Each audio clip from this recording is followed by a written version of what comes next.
ಇವತ್ತು ಬಿಜಾಪುರದ ಲೋಕಸಭಾ ಕ್ಷೇತ್ರದ ಚುನಾವಣಾ ಪ್ರಚಾರದಲ್ಲಿ ನಾನು ಬಿಜಾಪುರ ಶಹರದಲ್ಲಿ ಭಾಗವಹಿಸಿದ್ದೀನಿ.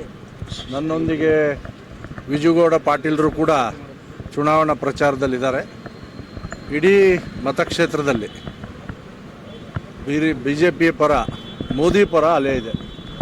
ಅಭಿವೃದ್ಧಿಯ ಹೆಸರಲ್ಲಿ ನಾವು ಮತವನ್ನು ಕೇಳ್ತಾ ಇದ್ದೀವಿ. ಕಳೆದ 10 ವರ್ಷ ದೇಶದ ಸುರಕ್ಷತೆ, ಅಭಿವೃದ್ಧಿ ಮತ್ತು 500 ವರ್ಷಗಳಿಂದ ಆಗದೇ ಇರತಕ್ಕಂತಹ ರಾಮ ಮಂದಿರ ನಿರ್ಮಾಣ, ಇಂಥ ಸಾಧನೆಗಳು ಇಟ್ಕೊಂಡು ನಾವು ಜನರ ಮಧ್ಯೆ ಹೋಗ್ತಾ ಇದ್ದೇವೆ. ಜನರು ಭಾಳ ಉತ್ಸುಕರಾಗಿ BJPಯನ್ನು ಬೆಂಬಲಿಸುವಂಥ ಮಾತುಗಳನ್ನು ಹೇಳ್ತಾ ಇದ್ದಾರೆ. ನಾನು ಕಳೆದ ಚುನಾವಣೆ ಘೋಷಣೆ ಆದ ನಂತರ ಬೆಂಗಳೂರು ಸೇರಿ ಅನೇಕ ಲೋಕಸಭಾ ಕ್ಷೇತ್ರಗಳಲ್ಲಿ ಪ್ರವಾಸ ಮಾಡಿದ್ದೇನೆ. ಎಲ್ಲ ಕಡೆಯೂ BJPಯ ಮತ್ತು ಮೋದಿ ಪರವಾದಂಥ ಅಲೆ ಇದೆ. ಎಲ್ಲ ಕ್ಷೇತ್ರಗಳನ್ನು ಗೆಲ್ಲುವಂಥ ವಿಶ್ವಾಸ ನಮಗಿದೆ. ಸರ್, ವಿಜಯಪುರದಲ್ಲಿ ಬಿಸಿಲು ನಡೆದು ನೀವು ಮನೆ ಮನೆ ಪ್ರಚಾರ ಮಾಡಿದ್ರಿ. ಬಿಸಿಲು ನಮಗೇನು ಹೊಸದಲ್ಲ.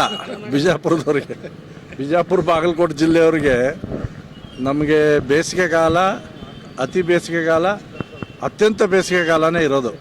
ಈಗ ಅತ್ಯಂತ ಬೇಸಿಗೆ ಕಾಲದಲ್ಲಿ ಇದ್ದೀವಿ. ಮತ್ತು ಜನಕ್ಕೆ ನಾವು ಮನವಿ ಮಾಡ್ತಾ ಇರೋದು, ಬೇಗ ಓಟ್ ಹಾಕಿ. ಬಿಸಿಲಿನ ಪ್ರಮಾಣ ಮಧ್ಯಾಹ್ನ ಆದಮೇಲೆ ಜಾಸ್ತಿ ಆಗುತ್ತೆ. ಅದಕ್ಕೋಸ್ಕರ ವಿನಂತಿಯನ್ನು ಮಾಡ್ತಾ ಇದ್ದೀವಿ. ಜನನೂ ಕೂಡ ಉತ್ಸುಕರಾಗಿ ಪ್ರತಿಕ್ರಿಯೆಯನ್ನು ನೀಡ್ತಾರೆ. ರಾಮಲಿಂಗಾರೆಡ್ಡಿ ಅವರು ಮಾತನಾಡುವಾಗ BJP ಅವರಿಗೆ ಮಹಿಳೆಯರ ಬಗ್ಗೆ ಗೌರವಣೆ ಇಲ್ಲ ಅಂತ ಹೇಳಿದ್ರು. ನೇಹಾ ಪ್ರಕರಣದಲ್ಲಿ ಬರ್ತಾರೆ, ಅಲ್ಲಿ ಪ್ರಜ್ವಲ್ ಪ್ರಕರಣದಲ್ಲಿ ಸೈಲೆಂಟ್ ಆಗ್ತಾರೆ ಅಂತ ಹೇಳಿದ್ರು ರಾಮಲಿಂಗಾರೆಡ್ಡಿ. ಆರೋಪಕ್ಕೆ ಮಾತಾಡ್ತಾರೆ ರಾಮಲಿಂಗಾರೆಡ್ಡಿ ಅವರು. ಅದಕ್ಕೇನು ನಾನೇನು ಪ್ರತಿಕ್ರಿಯೆ ಕೊಡಲ್ಲ.